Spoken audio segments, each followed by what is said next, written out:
before we get into it, spoilers. If you have not yet read, we love you and we will see you next week. This is for the real talk, and Sam has fucking finished A Court of Wings and Ruin. Yes. So we have gotten through A Court of Thorns and Roses. We have gotten through A Court of Mist and Fury. We have finally finished A Court of Wings and Ruin.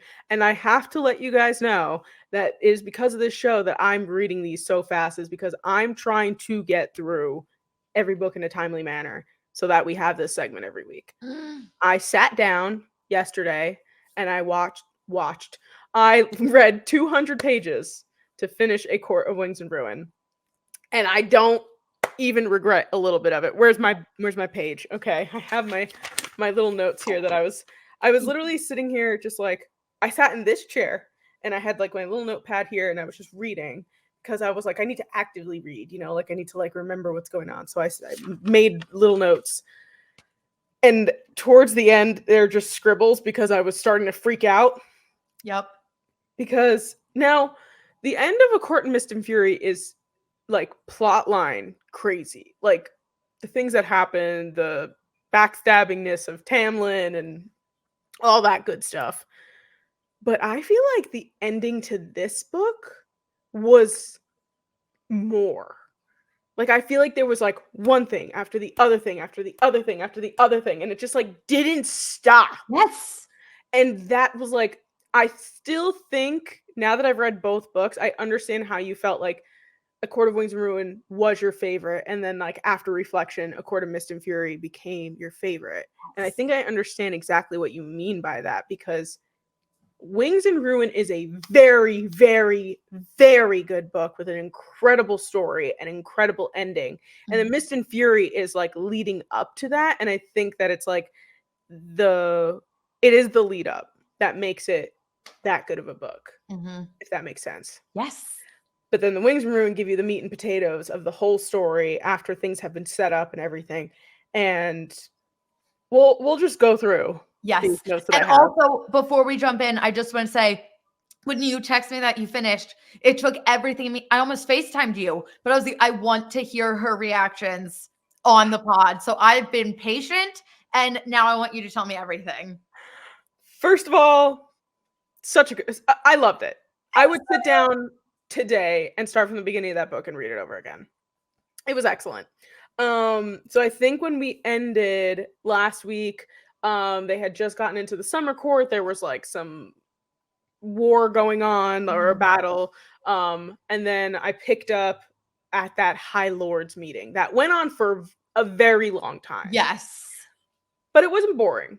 Like it was, they made it enough drama that I was able to stick it out. Because I was like, this is a lot of fairy politics. I don't know how I'm going to get through this. And I got through it. It was like, no problem.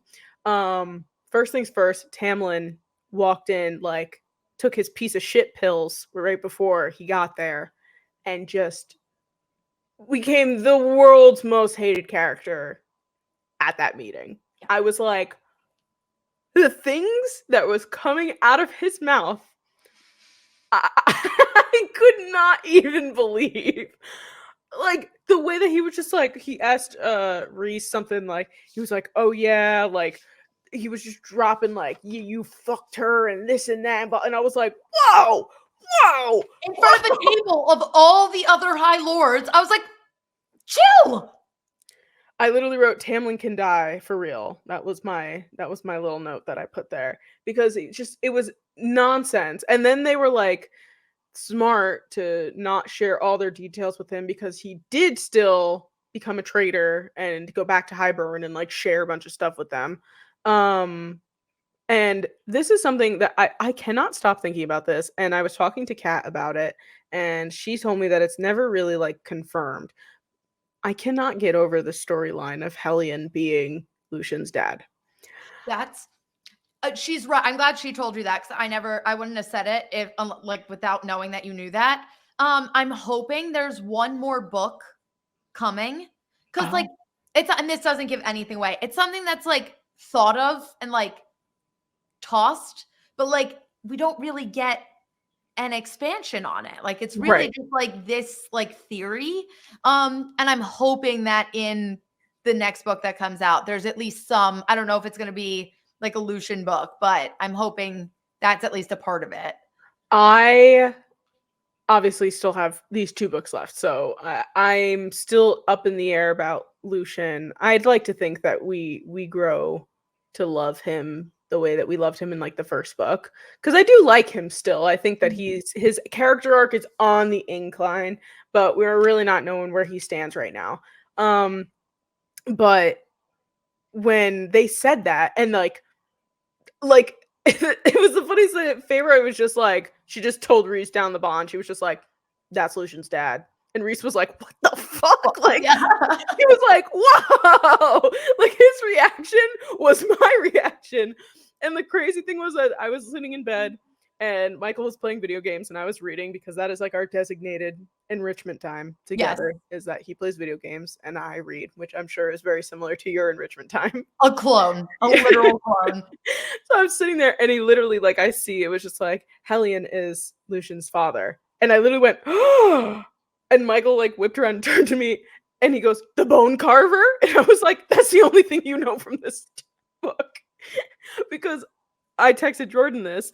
I'm in our house. Our house is not very big, so Michael can hear everything that I'm saying right now. He can probably hear me telling this story right now. And as I was talking about the book last week, I was talking about her visit to the bone carver, and I walked into the room and I opened up my book later that night and I started reading again. He goes, "So, how about that bone carver?" And I was like, "I appreciate you trying to relate to me." No, it's so cute. I appreciate it. There was one time I hated the book. I finally finished it. Thank God. It was awful. I rated it a 2. A Perfect But Marriage? yes, but I was reading that one and Brian knew how much I hated it. He went on Goodreads and read other people's reviews of it to like talk about it with me. He was like, "This girl said it was written by like a 5th grader." And I was like, "She's right." And we were like bonding. It was just so sweet. Oh, I love that. I love that so much. They're cute. We have good ones. Yeah. The funny thing was is that I finished this book in a pretty quick amount of time. I mean, it's a 700-page book and I read it in a What, little a under week 2 and a weeks. half? Yeah. Yeah, like it was pretty crazy. So when I walked into the room, I was putting that book away to then grab Frost and Starlight to like immediately begin the next one. And he goes, "No way you're done with this book." And I said, "Yeah, I'm done." He was like, "What about the bone carver?" And I had to break the news to him. The bone carver is dead. I was like, "No." And he was like, "Oh man, really?" He's like, "That's like the one thing that I knew." When you were talking about it last week, I was like, "Oh no." Michael's heart's gonna be broken. I know. But that's getting way ahead to the actual war part of Yes. that whole Keep situation. going through the list. Why did I write poor Elaine?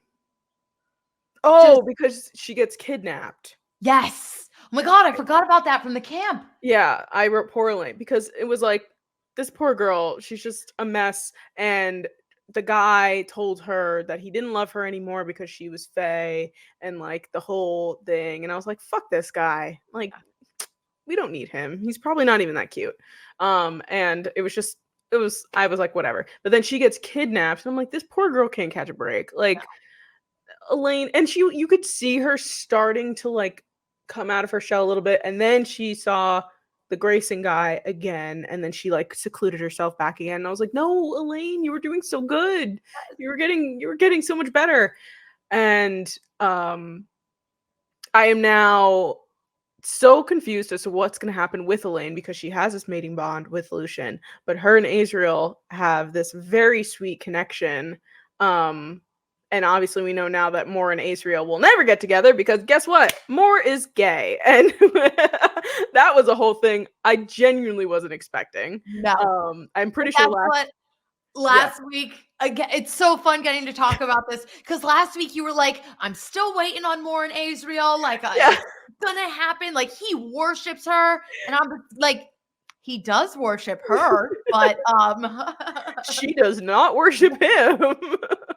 But yeah, so I'm very interested because like the second she was taken, like Azriel was like, we're going to get her, like now.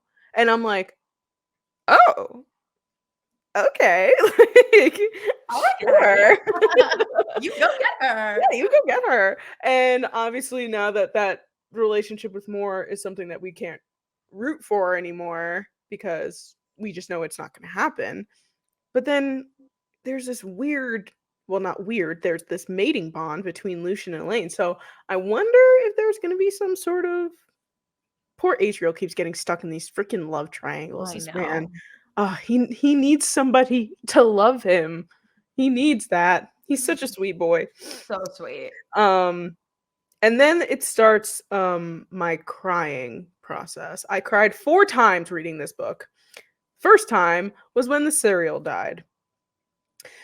That really, I wasn't expecting to be as Haunts me. emotional.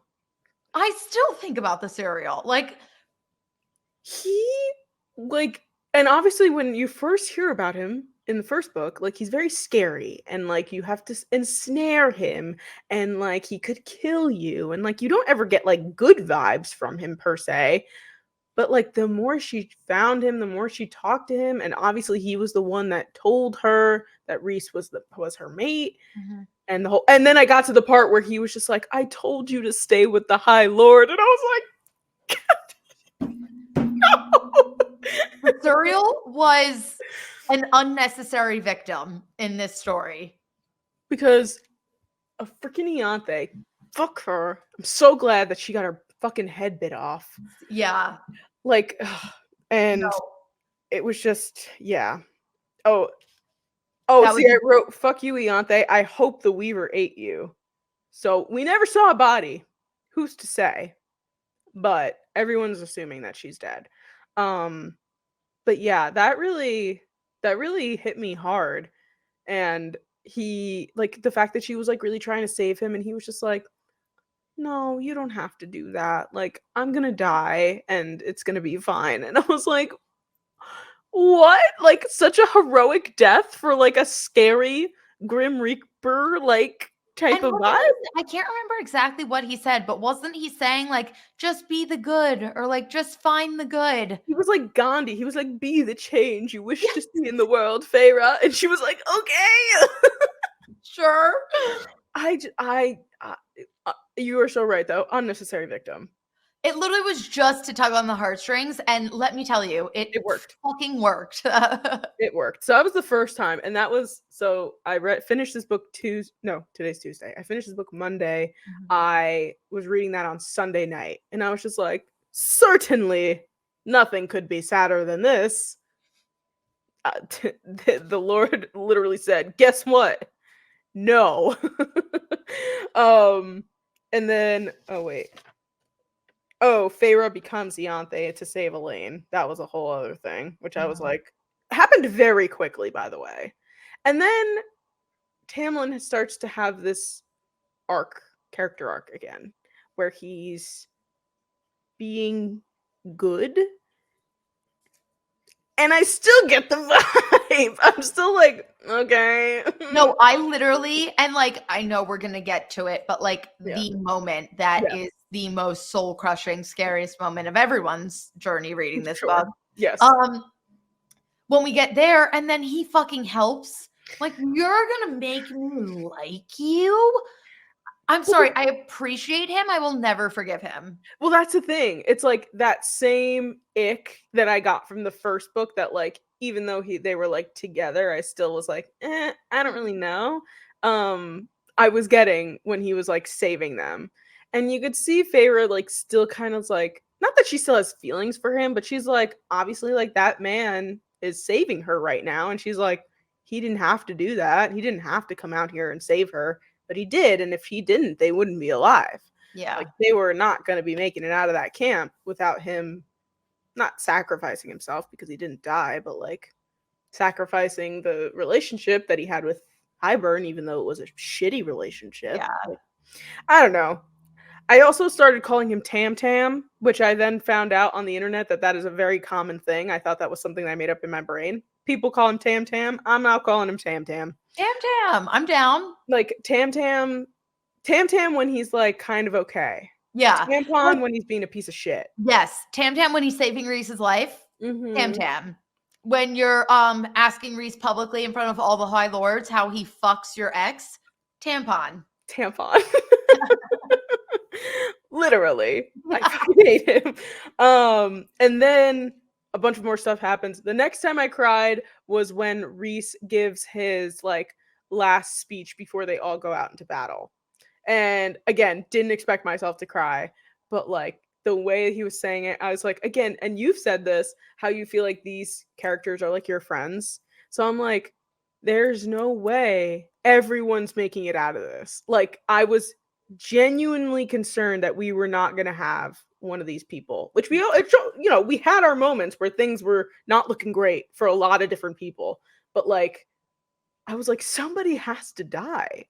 And this is the last time they're all going to have this conversation. So then I started getting misty eyed. I was like, oh no, somebody's going to die.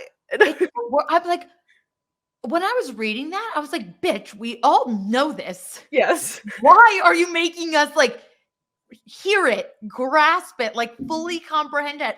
I prefer to live in a delusion, Yeah. but and the thing is, like, Reese has slowly become less of that like asshole type of vibe about him from when we first saw him, because he was putting on this act, this charade. But like, now that we are learning who he is with Feyre, obviously, because she's getting to know him more and more and more as this year has gone by, and like, he isn't like that. He is a very good and very loving and kind person. Yeah.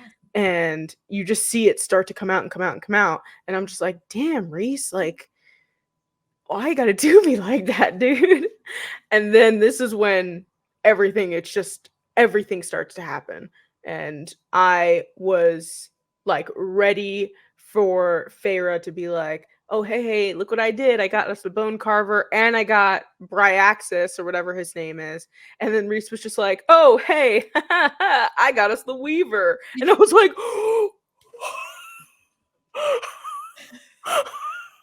I was like, no way. I was like, yeah, we're winning this war, baby. We got this. Such a good, like the fact that they were both doing that, it just made me so happy. Yes. It was such a good moment. And they get each other. They do. Are you ever into like Marvel and like seeing those movies in theaters at all? No, I'm not like against it at all. I just never got into it and I feel so behind, but it's been on my bucket list to like go through. Okay. But no, unfortunately not yet. The only one I've ever seen is Iron Man, the first one. Okay. So without spoiling anything for you, for if you want to watch these movies later on, in Avengers Infinity War, there's a moment where like they're in the middle of this war, and again, not giving anything away, but like Captain America's kind of like pushed up against the wall. You think it's kind of the end for him. Mm-hmm. And then everybody shows up. And I just gave myself chills because I saw that movie in theaters because I had been watching the Marvel movies every time they came out, and that moment, and like he says like Avengers Assemble, and it's like I'm giving myself goosebumps just thinking about it. It's such a good moment. And when all of the camps come out onto the field and Tamlin's there, Baron is there, everybody shows up for them, the freaking human army shows up, I was like, this is my Avengers Assemble. I got the same feeling, like, yes, and then the boats show up, and Draken and Miriam show up, and I was like,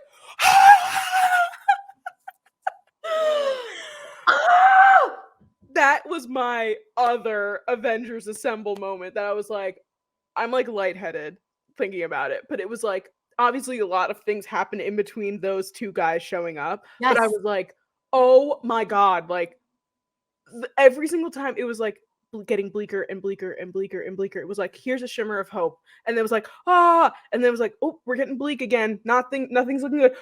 And it was just like things just kept showing up and showing up. And I was like, no, that was one of the best surprises in any book I've ever read. Ever, because not only was it them, it was also the father. Which cry number 300. Finally, Dad shows up. I wrote, Dad. I feel so betrayed that we can't know how he got to that point. It's very unfortunate because the second I was texting you this. Wait, was I texting you this? Yes. I think so. Yes, because I was like, or I might have been texting Kat. I don't remember, but either way, I'll just repeat it. Basically, I was just like, oh my, this was my thought process. Oh my God, Dad's here. Oh, three daughters. Yes, 3 daughters. That's him.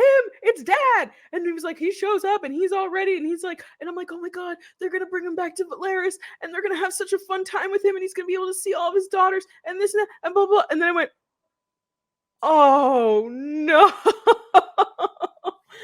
Just heartbreaking. And for all of them to see it, for Nesta, this poor woman is so traumatized by everything in this freaking world. Like, she's like, fuck this. I hate this. Oh my God. It was hard. And I thought, this is going to be the last one. This is the last. Nope. Guess what? Rhys dies. Nobody told me. Nobody prepared me mentally. Obviously. Oh my freaking God. I was sobbing because I felt her emotion like, no, like this can't happen. Now that you know about that, I'm going to send you a TikTok video. The audiobook of that moment, like for people who listen to books, it literally, I hear it on my TikTok all the time now. And she's like, Rhys. And the audiobook voice sounds just like what I would picture her to sound like. Sam, it is, I'm covered in goosebumps right now. Like, it's a lot. I could feel it just through the writing. To actually physically hear it would be insane. Absolutely insane. But as we were talking about Tamlin before, everybody's putting their power into Rhys to bring him back to life the same way that they brought Favor back to life. And then, well, Moore does have to threaten Baron a little bit to get him to do that because he's the fucking Autumn Court and they fucking suck. Yeah. And it was, I genuinely didn't think he was going to do it. I genuinely was like, we're going to have to find a different way to bring Rhys back to life because Tamlin is going to be a little bitch. And he's not going to do it. And he's not going to put his little kernel of power. And then he said, be happy, Feyre. And he put it in. And I was like, damn it, Tam. Why you gotta be like that, dude? Why you gotta have this like weird redemption arc that nobody wants you to have? Like, let us hate him. No, literally. Also, there was one crazy part that we missed. Or did we not get there yet? I'm getting there. Okay. We're talking about the king? Yes! Okay. And Nesta and Cassian. First of all, when Nesta feels the cauldron, like the power or whatever, and she knows it's gonna like explode, and she goes, Cassian! I was like, has the mate bond snapped into place yet? Dear fucking God. Like, oh my God. And then he just I just pictured him just like shooting up into the air and then like beelining to her. Damn. But yeah, and then he's like almost dead. Then I was like, oh, it's Cassian that's gonna die. Like that's gonna be it. And then Elaine, which I will show you my note where I wrote Elaine. It just turns into a scribble because I was so proud of her. Because like I said, she went up, she went down, she was sad, she was happy, she was gardening again and doing her thing and whatever. And she kills the king of Highburn. And I was like, good for you, Elaine! You did that for your father! They avenged their father's death. And then Nesta gruesomely continues to kill him. And good, because he's a piece of shit too. Yeah, fuck that guy. Yeah. But then, yeah. And then, the the last big thing that I was like a little bit concerned about was the possibility of Amryn betraying everybody. And I was very confused and very concerned about what was going on there. But then she just was like, no, I just want to revert back to my original form and help and kill everything for you guys so you guys can be happy. And then she just came back, like, no problem. Yeah. And I was like, oh, okay, nothing to worry Yeah, about no. there. That I was like, what? Like I was freaking out for a second. When But she did that, like when I get it was like Feyre like got stuck on the cauldron. yeah. And she left her or something? I don't honestly, I'm gonna be completely honest with you. I don't know what happened. I don't know what events transpired when that was going on. Couldn't tell you. But at the end of it all, It was fine. yes. No, I'm kind of in that. I feel like there was just so much happening at that point that my brain was like mush. This is a series that eventually I want to read, like all of Throne of Glass. I want to read Crescent City. But this is the series that eventually in the next year or two, I want to go back and just fully reread.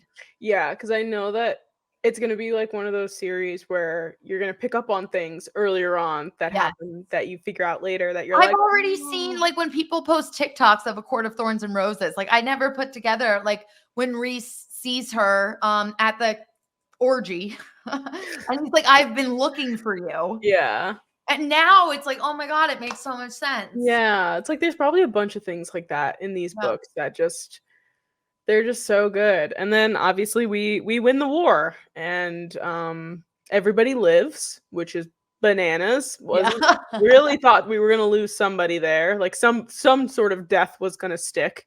But yeah, it was quite a journey and then we have a very, mellow last few pages where they're just returning home and figuring out life and eating and drinking and you're just like, okay, cool. And it's like I've heard Frost and Starlight is a very good palate cleanser for the events of this book. So I'm about 20 pages into Frost and Starlight. I'm going to assume by the next episode we'll be talking about Frost and Starlight because that's this big. You could, if you're not doing anything this weekend, you could literally sit down and like kill it in one evening. It's Yeah. that, especially compared to the others. Yeah. So we're keeping on track here. I'm gonna go to Barnes and Noble tomorrow to pick up Silver Flame so that I have it in my possession because I don't have it in my possession right now because I didn't think I was gonna be going through these books this fast. But I told yeah. you to just buy them all at once. I was like, I you're gonna need them. know. I know. I should have listened. It's okay. But now I'm just gonna go back to Barnes and Noble and maybe get a coffee or something and buy a book. Yes. Oh my God. Well, I cannot wait. Frost and Starlight, you are correct, is the absolute perfect palette cleanser. And then Silver Flames is. Do you know anything about Silver Flames? Nope. I'm not going to say a single word. I know literally nothing about any of these storylines. And the crazy thing is, I think my TikTok is like algorithming correctly because every single TikTok that I see that has to do with Court of Thorns and Roses, I've not seen a single thing that I've thought, oh, I don't know about that. Like, I think it knows what I've read up to. That's somehow. crazy. Maybe your FBI agent watches the podcast. Hi. Hey, thanks for taking care of us. Thanks for not spoiling anything for me. Now I'm going to say that, and I'm going to get something spoiled for me. But so far, so good.